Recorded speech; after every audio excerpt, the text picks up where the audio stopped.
What's the meaning of bwana?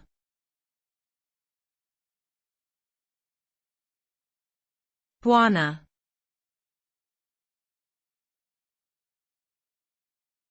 Bwana.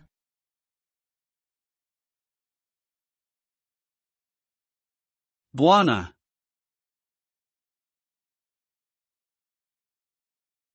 Bwana.